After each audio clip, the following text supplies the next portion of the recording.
Dear students, all the best for your exams. Exams almost very close है. ऐसे में हर students को एक छोटी सी बात परेशान कर रही है कि कोई स्ट्रैटेजिक फॉल्ट ना हो जाए. पहली बात, आप ऐसा कुछ मत सोचो. Prepare your best. जो फंडामेंटल्स है वो आपको ऑलरेडी पता है कि आप अमेंडमेंट्स पे ज़्यादा ध्यान देना. I am a tax teacher, so मैं आपको अमेंडमेंट्स की इम्पोर्टेंस सबसे बेसी दूंगा. ये सबसे बेसी वेटेज आप अमेंडमेंट्स पे दीजिए. दूसरा, इंस्टीट्यूट के जितने भी स्टडी कंटेंट हैं उन सब को आप गो थ्रू कर लीजिए. चाहे वो आरटीपी हो, चाहे वो एमटीपी हो, चाहे इंस्टीट्यूट का केस स्टडीज़ सेलेक्शन हो या इंस्टीट्यूट के अमेंडमेंट्स हो, वो सारे आप जरूर से देख लीजिए. और 3 फंडामेंटल बात पे मैं ज़्यादा स्ट्रेस दे रहा हूँ, उसी के लिए छोटा सा वीडियो बनाया हूँ कि एग्जाम्स में कॉन्फिडेंस बहुत इंपॉर्टेंट है. With a given set of knowledge the game changer will be your confidence. तो एग्जाम नीड्स कॉन्फिडेंस. कॉन्फिडेंस एक बार आ जाए कि वो ओवर कॉन्फिडेंस में कन्वर्ट ना हो जाए, इसके लिए you need to do more and more net practice.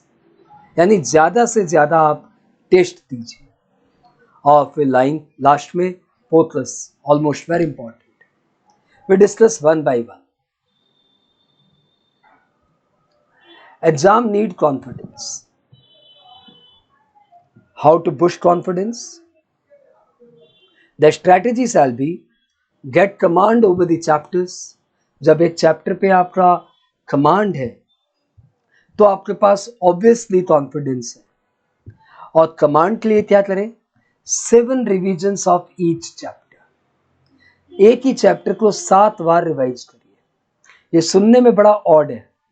Student बोलते हैं एक बार रिवीजन नहीं हो रहा है, कहां से 7 बार रिवीजन होगा, कैसे होगा, और 7 बार क्या करे? Here is the guidance. 7 बार कैसे पढ़ना है? फर्स्ट रिवीजन आप अपनी क्लास नोट्स से पढ़िए. क्लास में जो टीचर ने नोट्स लिखा है वो बहुत ही वाइटल है, वो बहुत ही समराइज्ड है, तो सबसे पहले आप उसको पढ़िए. नेक्स्ट, उसके बाद आप अपने टीचर्स के मैथ से पढ़िए, क्योंकि उन्होंने उसे अंडरलाइन करवाया है, तो ऑब्वियसली वो ज़्यादा वाइटल है आपके लिए. तीसरा, जब ये दोनों हो जाए तो आप इंस्टीट्यूट के मैथ से पढ़िए. हियर यू विल ऑब्जेक्ट कि अब का टाइम कहाँ बचा और इंस्टीट्यूट का इतना मोटा मैथ कहाँ से पढ़े. तो the solution is very simple कि आपको पूरा इंस्टीट्यूट का मैथ नहीं पढ़ना. आपको इंस्टीट्यूट के मैथ के सिर्फ हेडर्स पढ़ने हैं, और हेडर्स पढ़ते समय अपने आप को रिकैप्सुलेट करना है कि आपका ये पढ़ा हुआ है, व्हाट इज द कंटेंट. और यदि इंस्टीट्यूट के मैथ में कोई ऐसा हेडर आ जाए जो आपको लगता है कि आपके टीचर ने नहीं पढ़ाया, तो आप अपने टीचर से उसे व्हाट्सएप के थ्रू कंफर्म करिए कि वो पढ़ना है या छोड़ना है.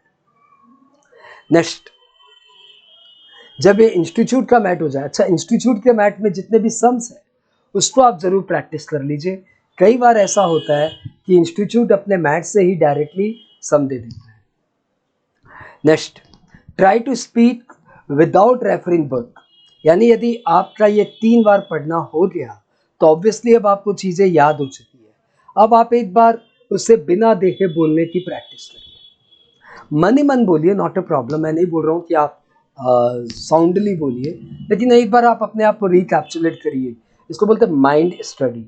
आप उसको अंदर ही अंदर पढ़ रहे हैं.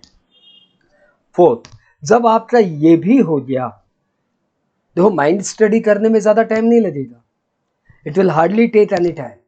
जब आपका ये हो गया, मतलब अब वो चैप्टर आपका बहुत अच्छे से रिवीजन हो चुका है. जब आपका ये चैप्टर बहुत अच्छे से रिवीजन हो चुका है, आपके दिमाग में वो चैप्टर बैठ गया है, उस समय नॉर्मली हम लोग पढ़ाई छोड़ देते हैं, अपने नेक्स्ट चैप्टर में चले जाते हैं. Here is the lack.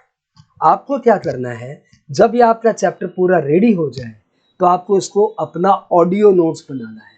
मतलब अब आपको बोलना है और बोल के उसको अपने मोबाइल पर रिकॉर्ड कर लेना है. Now this will be your audio note. ये आपकी भाषा है, ये आपकी लैंग्वेज है, ये आपका टोन है, तो सबसे बेसिक सूट आपको यही करेगा।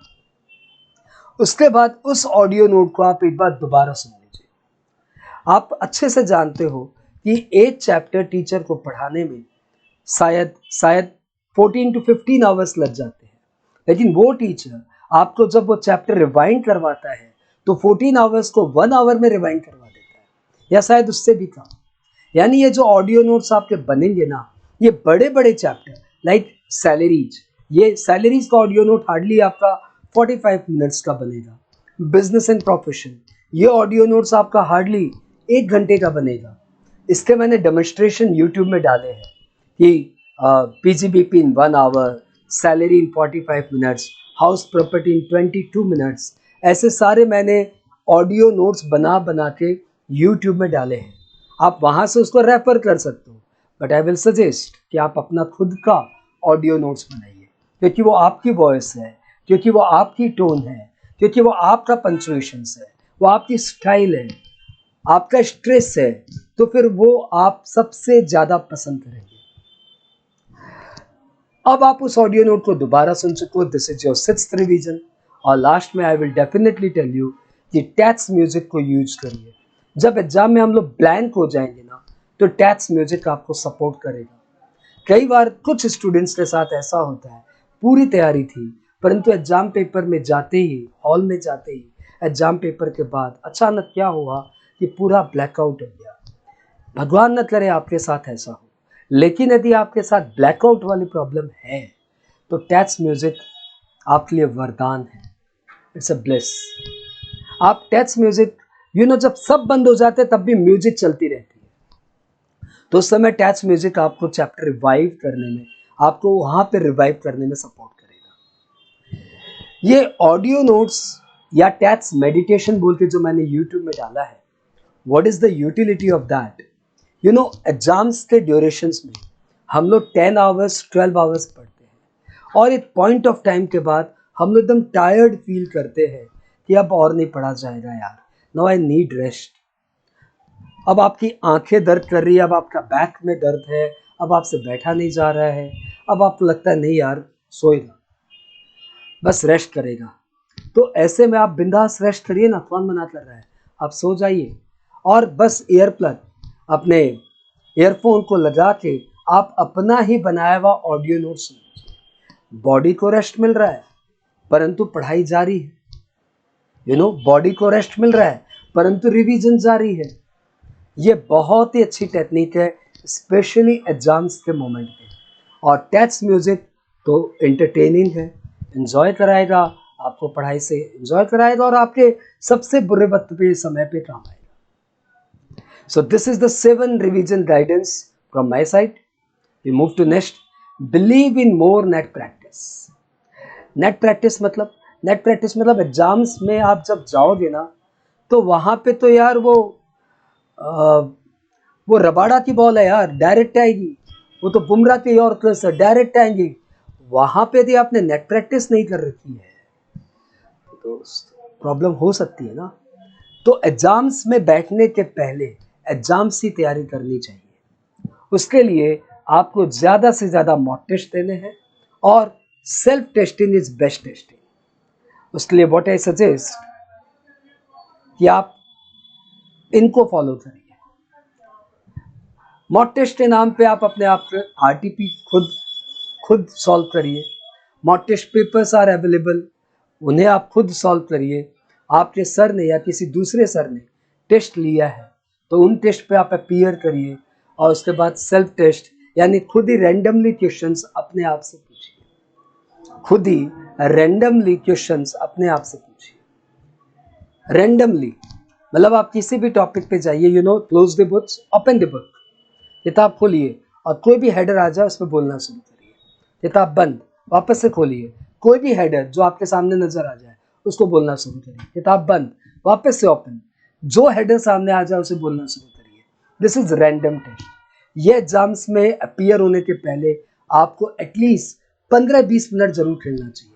यदि आप सारे रैंडम टेस्ट में, मतलब आपने किताब बंद की, खोली, जो हेडर आया आपने बोला, फिर किताब बंद की, आपने खोला, जो हेडर आया आपने बोला, if you are able to speak out like this, मतलब आपकी प्रिपरेशन सॉलिड है। दोस्तों, मेरा तीनों पेपर में, सीए, सीएस, सीएमए के सारे एग्जाम्स में मेरे रैंक आए। ये सिंपल हमने टेक्निक फॉलो की थी, रैंडम टेस्ट। इससे दिमाग में एकदम श्योर शॉट है कि कुछ भी कहीं से भी पूछ ले, I am prepared. 7 times revision करने के बाद ये कोई बहुत बड़ी बात नहीं है। This will happen, this will have to happen, ठीक है ना। फोकस, ये बहुत ही जनरल बात है जो आपको ऑलरेडी पता है। I don't need to utter out anything. Exams के ड्यूरेशन में सिर्फ काम की बात है, नो बकवास। Use time table for best utilisation of time. इसमें मैं और नहीं बोलूंगा, यू नो बेटर। परंतु 7 रिविजन्स एंड रैंडम टेस्ट, ध्यान रखना, रैंडम टेस्ट पहले मत कर लेना। पहले आरटीपी जरूरी है, मॉक टेस्ट पेपर जरूरी है, आपके टीचर ने जो पेपर बनाया टेस्ट पेपर वो हैंडल करना जरूरी है, then self test and random test. So दोस्तों, आई होप ये छोटा सा वीडियो आपको जरूर बहुत सपोर्ट करेगा। आपको स्ट्रैटेजिकली पढ़ना है तो this is the best strategy. फिर से रिवीजन, फिर से बता दूं कि अमेंडमेंट मत छोड़िएगा और इंस्टीट्यूट द्वारा दिया गया कोई भी स्टडी कंटेंट इग्नोर मत करना। All the best, bye bye.